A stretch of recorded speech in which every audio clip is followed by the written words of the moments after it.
Shalom Aleichem. Ani Yashar Yehuda.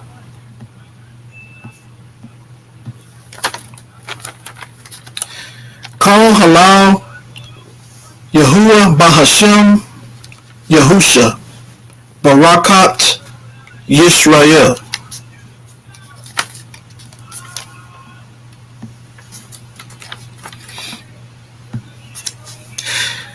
The title of this video is Saint Nicholas was a black man. Again, the title of this video is Saint Nicholas or Santa Claus was a black man.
Okay, so what we are dealing with here, again, in the case of Saint Nicholas, is iconoclasm.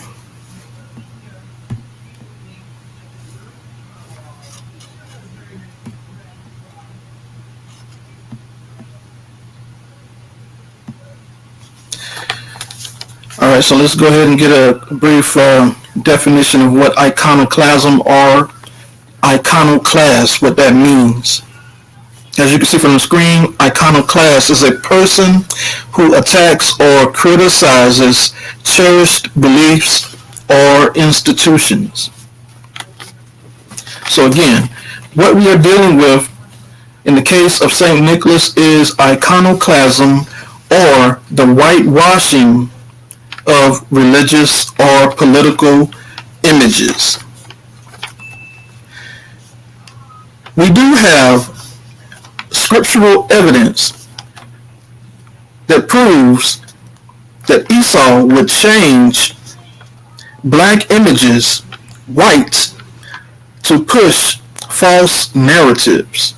All right, so I'm going to go ahead and give you two scriptures that proves that Esau or the white man would be caught red-handed, or be proven to be red-handed in this particular iconoclasm, or proving him to be an iconoclast by changing black images and making them white. All right, so the first scripture that we're going to get is in the book of Job, Job chapter 9, verse 24. And it reads, "The earth is given into the hand of the wicked. He covered the faces of the judges thereof. If not, where and who is he?" Okay, so the second verse we're going to pull up is 1 Maccabees chapter 3, verse 48.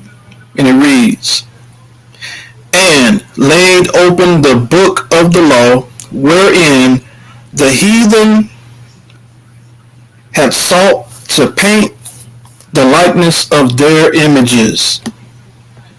Okay, so those particular two verses, this one in 1 Maccabees 3:48 says that the heathen would paint their images, and they would overpaint our images. And what they're trying to do is to change the narrative. They're trying to change history, rewrite history, or do what we just defined as being iconoclasm. And I already mentioned in the verse in Job 9:24, which speaks of the earth given into the hand of the wicked, and that the wicked would cover the faces of the judges. We know that the judges are the Israelites.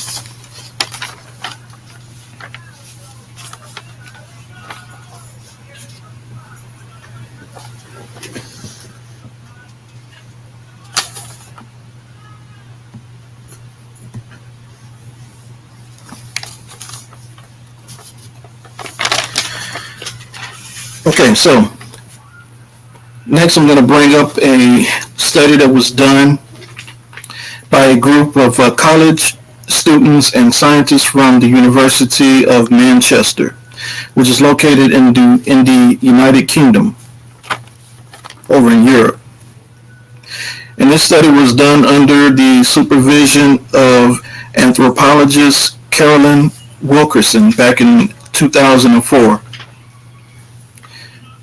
And what was done was they performed tests on the bones of St. Nicholas using a three-dimensional computer-generated model based on x-rays and measurements taken from St. Nicholas's remains in the 1950s. Researchers at the Image Foundry Studios in Manchester, England, generated this particular image that you're seeing on screen.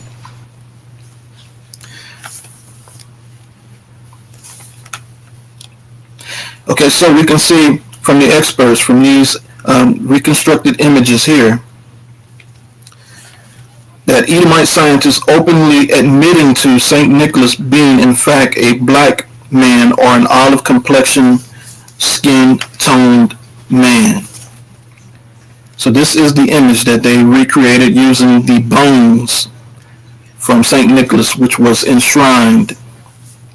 So the Catholic Church gave permission for his bones to be inspected, and they took measurements of his bones, and they did a reconstruction on his face, and this is the image that they came up with, saying that he was in fact black.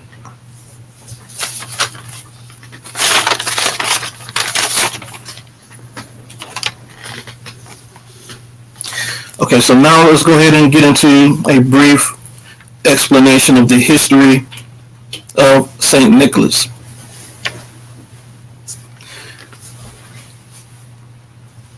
Okay, so we know from research and study that St. Nicholas lived from 270 AD through 343 AD, and that's after the death of the Common Era.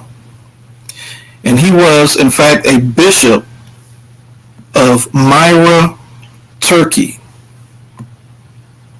So this is an image of giving you guys an idea of the location of Myra, Turkey, that's located in southern Turkey.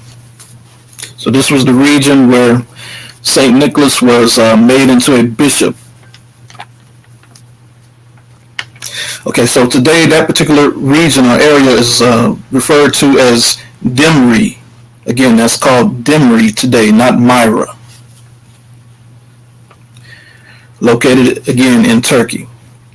Okay, so St. Nicholas, he was born to wealthy ethnic black Anatolians who were often referred to as Moors. Also, St. Nicholas, his parents, they died from an epidemic when he was very young. So St. Nicholas used the wealth bequeathed to him to assist the needy, the sick, and the suffering in his country and surrounding areas. And he began to do this all while he was a very young man. There are black images and also legendary stories of St. Nicholas calming a raging storm at sea, saving the men aboard a boat. So I'm going to give you an image of an old image that was painted in the time period of Saint Nicholas. This was again, Saint Nicholas came from a time period of the 3rd and 4th century A.D. All right, so here's the first image of Saint Nicholas in the front of the boat. He's the one with the white robe on. And you can see the halo around his head. And you can see the other men in the boat. These are all black men in that boat. You can clearly see that St. Nicholas here is pictured as a black man, not the white images that we're so used to and accustomed to seeing today of these white Santa Claus images.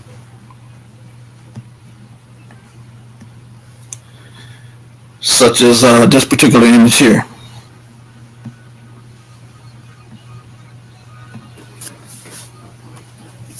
So again, this image depicts St. Nicholas in a raging storm and him praying and having the ability to rebuke the raging storm and thereby saving the other 3 men that was aboard the boat with him. And the next image that I want to show you is one that St. Nicholas is very renowned for. He got very famous for this particular image here.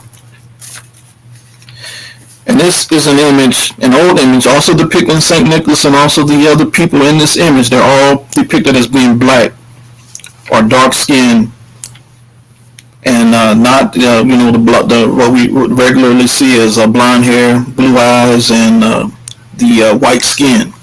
We've grown so accustomed to so many lies over the years from the historians. So again, this particular image, this painting, it depicts St. Nicholas giving bags of gold for 3 nights in a row to a poor man and his 3 daughters. By secretly dropping the bag of gold through a chimney or a window. So that is where we get the idea of Santa Claus coming down through the chimney to give gifts and putting goods in stockings. So it was the stockings or the bag of gold that was given to the 3 black daughters of the poor man, where we get the custom of Santa coming down through the chimney or through the window, leaving gifts and leaving goods and putting them in stockings and filling up the stockings.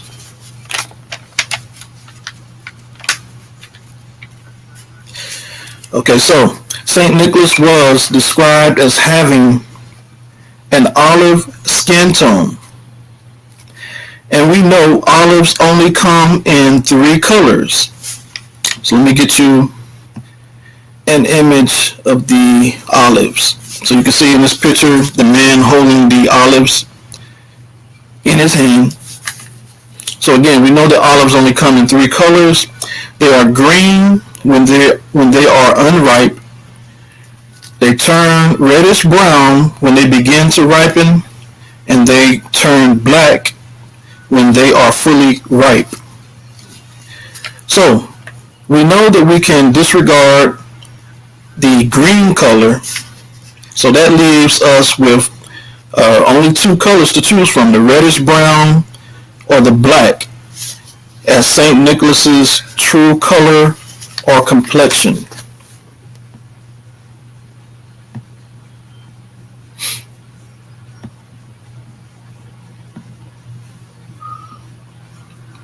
So in this particular image, we see that in the yellow here, it said that these researchers, these experts, they all agreed that St. Nicholas, from the ancient accounts, that he was described as having olive colored skin. So that's why I just showed you, I went over the colors of the olives here.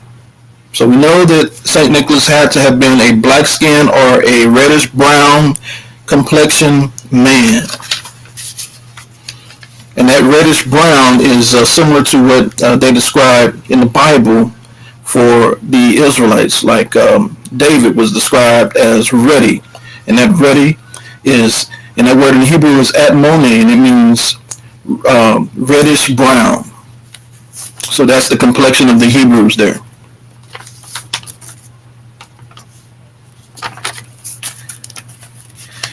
So, also, it was said that St. Nicholas was in attendance at the first Council of Nicaea. And now this was convened at the request of Emperor Constantine.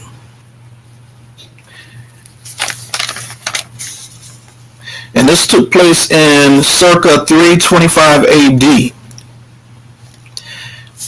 So let's get a picture of that. So this particular image here, this is a black image or a dark image of Saint Nicholas slapping another priest that was in attendance at this particular Council of Nicaea.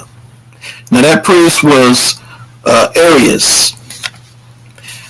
This priest Arius is from Libya or Cyrene, which is located in Africa.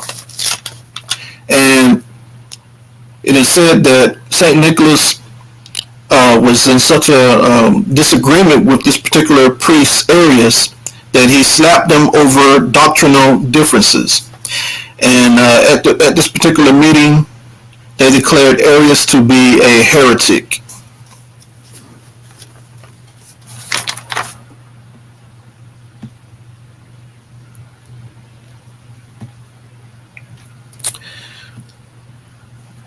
Okay.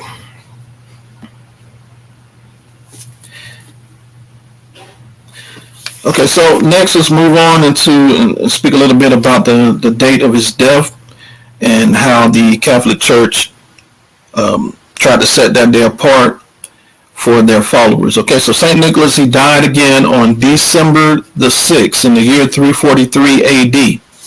And the Catholic Church honors December the 6th as his feast day.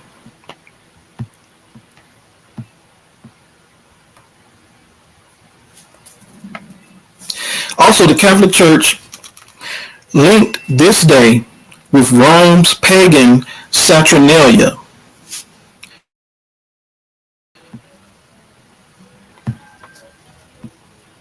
Let me get you a couple of pics of the Saturnalia. So these are some pictures of the Romans celebrating Saturnalia. Now you can see in this particular picture they had the tree. So the evergreen tree was always prominent, and people worshiping the tree from Bible days, and they referred to the tree as Asherah, the Asherah tree. So these people here are dancing around this tree, and they're reverencing the god Saturn. And that's why they call this particular festival Saturnalia. So again, Saturnalia is the forerunner for Christmas. Saturnalia again honored the false god Saturn. And the days that they honored him were beginning on December the 17th, and it went through December the 23rd. So it was like 7 days or 6 or 7 days of honoring this false god Saturn. And they would do this by dancing and drinking and reveling and gift giving. And throughout the years, they mixed this feast day of St. Nicholas, which was December the 6th. And they just they combined Saturnalia, St. Nicholas's feast day, and they made it all into one big holiday or holiday that these Edomites have the world honoring and holding to these false holy days, which are really nothing but holidays. Well, we are supposed to only be honoring and keeping the Most High Yahuwah's 7 holy feast days. So again, that was just a brief breakdown of who St. Nicholas was, that he was a black man. His family were, of course, were black. That that region was occupied by blacks. And at that particular time, they called many of the blacks in Turkey, they called them, in Europe as well, they called them Moors, regardless of what religion that these blacks participated in. So again, these blacks, they're descendants from, some of them from Shem and some of them from Japhet.